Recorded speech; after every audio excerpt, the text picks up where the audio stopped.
Matthew chapter 26, verses 14 to 16.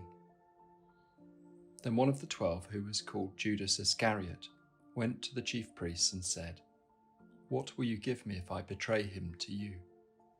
They paid him 30 pieces of silver, and from that moment he began to look for an opportunity to betray him. The poet Malcolm Guite writes this about Judas, whose actions in agreeing to spy on Jesus and to betray him helped to give us the name for this day, Spy Wednesday. What folly Judas must have thought as he watched the events of Holy Week unfold. It was foolish enough to have wasted the money wrapped up in that alabaster jar that Mary broke. Folly for Jesus to have provoked a scene at the temple and then withdrawn, failing to follow it through with a proper, thoroughly planned rebellion. And now the greatest folly of all, to waste the chance of bloody insurrection with all this defeatist talk of his own body being broken, his own blood shed. Judas could see that this little movement he had joined with such hope was going nowhere. Its numbers already dwindling, and its strangely passive leader was clearly headed for the gallows.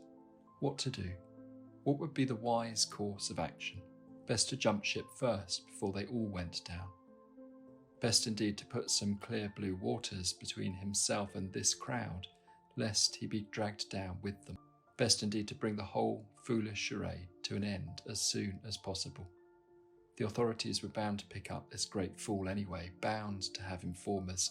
If I don't do it, someone else will, thought Judas, and slipped out into the night.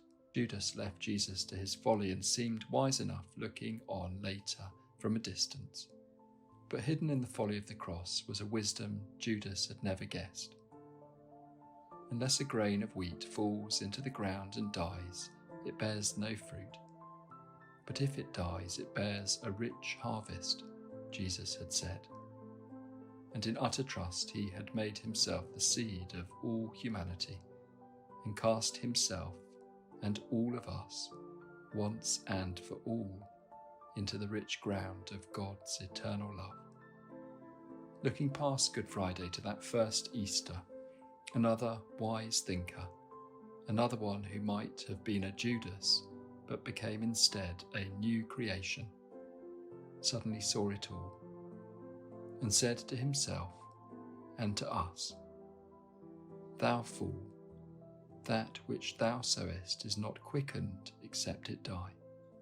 St. Paul suddenly saw that what was sown in corruption is raised in glory. What was sown in weakness was raised in power. And so he wrote the words that should be read on this and every April Feast of Fools. The foolishness of God is wiser than men, and the weakness of God is stronger than men.